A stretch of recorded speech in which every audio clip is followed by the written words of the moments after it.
இப்ப இதுல குத்துற ஆணிங்க அங்க அந்த சக்தியை குத்துமா? குத்துறதோட மட்டும் நிக்காது. அந்த சக்தியை நான் இங்க கொண்டு வந்து உட்கார வச்சிருக்கேன். அது வலியையும் வேதனையையும் தாங்க முடியாம துடிக்கும். ஆனா ஒரு விஷயம்தான் இன்னும் எனக்கு புரியல. நேத்து கூட இப்படிதான் நடந்தது. ராத்திரி நடக்கிற பூஜையில மத்த எல்லா சக்திகளையும் என் கட்டுப்பாட்டுக்குள்ள கொண்டு வருவேன். ஆனா விடிஞ்சதுக்கு அப்புறம் செய்யற பூஜையில அந்த இதர சக்திகள் கைய மீறி போகுது. ஏன் இப்படி நடக்குதுங்கிற கேள்விக்கு பதில் தெரியாம முழிக்கிறேன். நீ சொன்ன மாதிரி இது அம்மனுடைய வேலைதான். ராத்திரி இழந்த சக்திகள் விடிஞ்சப்பறம் எப்படி திரும்பி வருதுன்னு இப்பதான் எனக்கு தெளிவா புரியுது. உன்னுடைய கேள்விக்கு என்கிட்ட பதில் இருக்கு. தெய்வங்களுக்கு சக்திகள் அதிகரிக்கிறதே மனுஷங்க செய்யற யாகம், ஹோமம், பூஜை, புனஸ்காரம் இதன் மூலமா தான்.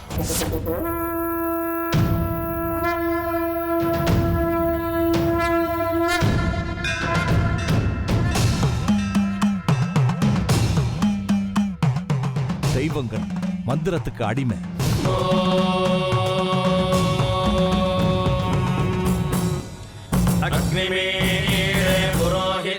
காலையில நாங்க செய்யற பூஜை, மங்கள ஆரத்தி, அர்ச்சனை, நைவேத்தியங்கள் மூலமா தெய்வங்களுக்கு சக்தி வருது.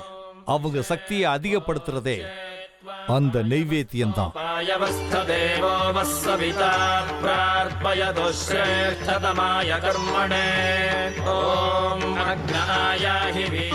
பக்தர்கள் எல்லாம் பூஜை, மங்கள ஆரத்தி சமயத்துல தெய்வங்களை மனசார பிரார்த்தனை பண்றாங்க. அந்த பிரார்த்தனைகளை எல்லாம் நிறைவேற்றணுங்கிற மும்முரத்துல தெய்வங்கள் இருப்பாங்க. இங்க நடக்கிறதும் அதுதான். ராத்திரி இங்க சக்திகளை நீ அடக்கி வைக்கிற. ஆனா பகல்ல அந்த சக்திகளுக்கு புத்துயிர் பிறந்து பெருசாகுது. எனக்கு புரிஞ்சிடுச்சு விருப்பாக்ஷா. அதனாலதான் இந்த சக்தி இப்படி அபரிமிதமாயிருக்கு. இதுக்கு மேல இந்த ஆட்டம் செல்லாது. என் தாய் முன்னாடி இந்த மாதிரி ஆட்டங்களை நான் விடமாட்டேன். அதுக்காக தான் இப்படி ஆணிகளை செருகிறேன். இனிமே அந்த சக்தியால தலை நிமிரவே முடியாது.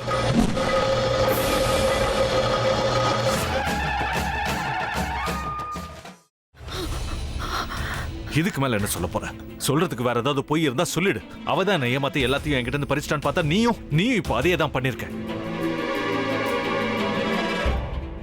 ஏன் ஆலியா, ஏன் இப்படி பண்ண? இந்த உலகத்துல பாட்டிக்கு அப்புறம் நான் யார் மேலேயாவது உயிரையே வச்சிருக்கேன்னா அது ஊ மேலதான் உனக்கு தெரியாதா? ஏன் இப்படி பண்ண ஆலியா? உனக்கு காசு பணம் அவ்வளவு முக்கியமா போயிடுச்சு. அதுக்காக நம்ம உறவை கூட மறந்துடுவியா?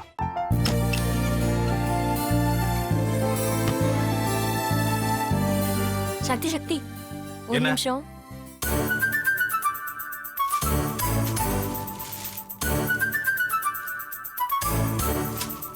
இந்தாங்க. என்ன இது? உங்களுக்கு பிடிச்ச பிராண்ட் செப்பல். இது என்ன நான் தலையில வச்சுட்டு தூங்கணுமா? சரி அதை விடுங்க. இங்க பாத்தீங்களா டைம் பீஸ். இதோட அலாரம்க்கு தான் நீங்க டெய்லி எந்திரிக்கணும். அதெல்லாம் என் மொபைல்ல இருக்கு. முத்து,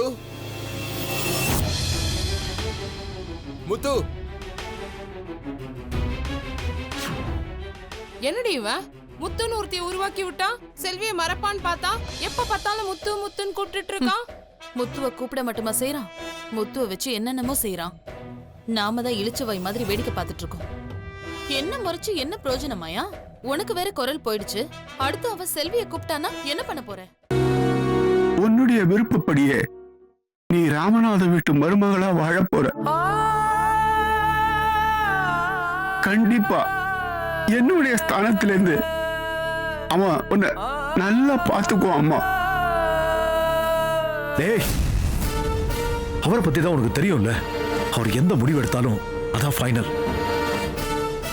நம்ம அப்பா வேணுமா வேணாமாங்கிறத நீயே முடிவு பண்ணிக்கோ. வாடா.